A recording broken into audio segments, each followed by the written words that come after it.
What's going on, gamers? It is finally time to talk about the lady, the fine specimen that brought me back to Snowbreak. And that's my girl, Katya. Now, let me get this straight. She is not my favorite character in this game. But she's in my top 5 for sure, maybe my top 3. But that's not why we're here today. What we're here to talk about is whether or not I think she's good. Alright? And let me put it to you this way. The shortest way I can, just at the start, is I think she's good. She ain't game breaking, in my opinion. But I think she's good. Just quick rundown of how she usually works is that basically with her skill. No, you know what? Let's run that back a little bit. With her weapon. First of all, there's only two weapons in this game. Or it might be 3. I think technically there's 3 crossbows in this game.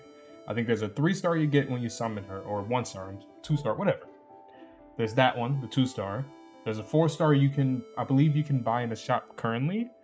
Let me see. Yeah, there's the 4-star crossbow. Obviously, you should pick that up if you go for Katya. There's also her 5-star crossbow. I'm going to be honest, I don't own it, nor do I plan to pull for it. So, I can't comment on whether or not it's worth it. But if you're a Katya main, simp, whatever, you're probably pulling for it anyway, so my opinion don't matter. And when it comes to the crossbows, with Katya at least, I'm not sure if this is going to work like any other character that may use the weapons in the future. But with Katya, there's 2 versions of her crossbow. There's the normal version where she just shoots an arrow and it just deals damage. It's whatever. And then when you reload it, she pulls out basically like an explosive version that shoots slower, I believe hits a bit harder, and that's pretty much it. From my experience with using Katya, about like 80% of the time, I'm using the normal arrows. And when I'm fighting large groups of enemies, I switch to the explosive one, which I believe is probably the purpose of it anyway, as it does deal AoE damage, and a decent amount as well. And with that in mind, we can finally talk about her skill.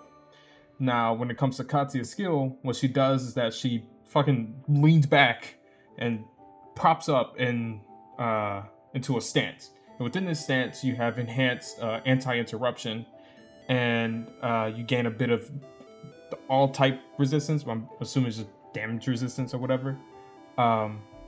Within this stance, multiple things happen. For one, you do not restore S energy. Makes sense because it is her skill.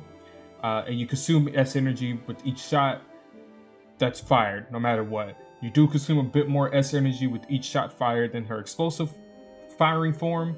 But typically, you're probably going to run through it a bit quicker in a normal one, because even though it consumes less, you do shit more, or I say shit, you do shoot more often with the normal firing form. And that's because in this stance, she gains increased rate of fire for both forms, but the normal form receives a lot more. I'd like to put a number on it. It's 8 rounds a second in the normal form and 2.8 rounds a second in the explosive form. So you're going to be rapid firing in the normal form, and typically, like if you're bossing or whatever, that's the form you're going to use because you just shoot out so much damage so quickly. So yeah, that's how our skill normally works. You can dodge out of it to get out of it, or you can just press E again. But to be honest with you, you probably want to dodge out of it because I believe it's a manifestation or somewhere in her kit you reset the cooldown when you dodge out of the skill. So you typically want to do that. Plus, you get an attack boost when you do so as well, or every time you dodge. Her support skill is nothing really. It just shoots an arrow and deals cross damage. Moving on. Her ultimate is kind of simple. Like, it's really not that complicated. Basically, she shoots an arrow into the sky that rains down multiple arrows in a radius, kind of. And whenever you shoot enemies, whether in her normal state or explosive state, she puts this little stack on the enemies. And when you reach max stats, it freezes enemies. Pretty much that's it. Yeah. I don't know what else to say. And when you look at her alignment, her Deimos alignment, as I like to call it, When you're shooting her weapon in a normal firing mode, each shot has a 30% chance of gaining an effect, and this effect deals an additional 35% of attack as frost damage, and it increases by 7% with each 100 alignment index that she has. However, in her special firing mode, the chance to trigger this effect doubles. So initially it's 30, but in the special it's 60, and the final damage of the effect decreases by 50%. So yeah. Also, your damage basically doubles when enemies are frozen. So pretty much you're going to be doing crazy damage when you pop your ult, freeze the enemy, and then continue to hit them with the skill. So we got that out the way, and we covered the skills. Realistically, like, I think she's good. She kind of reminds me of like a jack of all trades. Let me go with that. Because while Katya is good at a lot of things, I personally don't find her to be the best at anything. And that's typically how I used her prior to, me pulling more characters on my account and building it up some more. Like prior to Cherno, Enya, and Cyrus, like my team consisted of Yao, Haru, and Katya whenever I'm just doing general content that's not neural sim or anything that regards to me killing bosses. Mostly because like I had Yao because she was my best damage dealer prior to Cherno. I had Haru for clearing out trash mobs, and while her skill was on cooldown, I used Katya to kill the trash mobs, or if I was doing the boss and all of Yao's stuff was on cooldown, I'll switch to Katya to deal more damage. So pretty much like that allowed me just to have constantly something to do with my team and just push out more and more damage. In regards to like bossing and stuff, it really, like, that one doesn't really change much anyway. I just run Katya in the same position I would run Yao.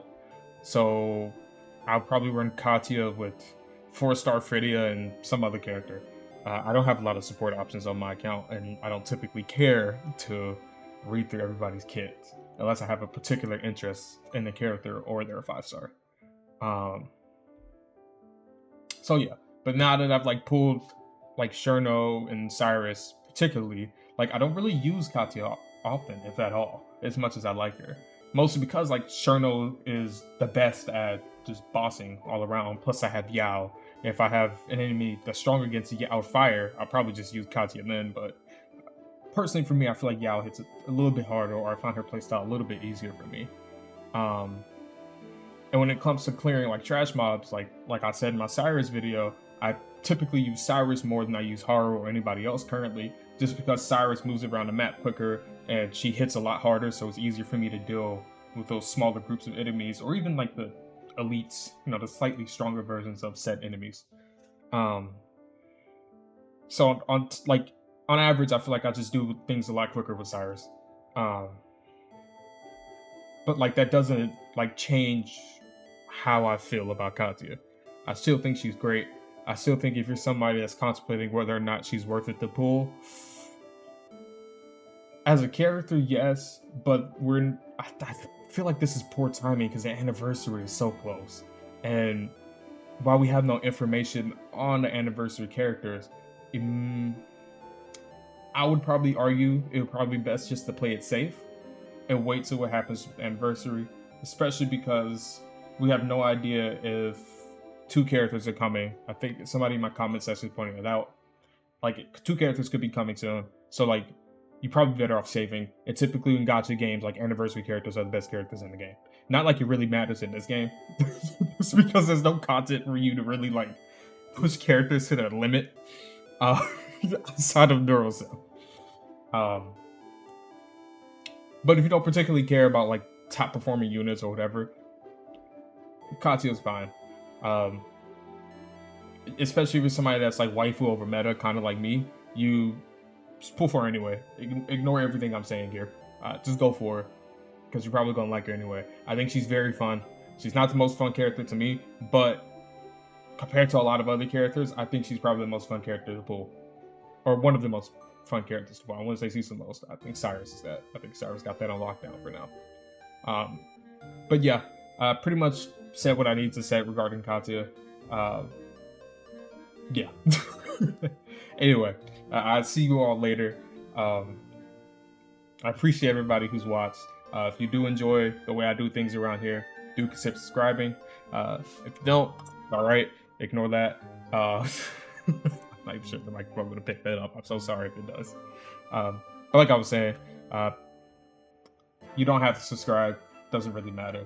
But yeah, I'll see you all next time. Yeah, see you later or something. I don't know. All right, we'll figure this out one day.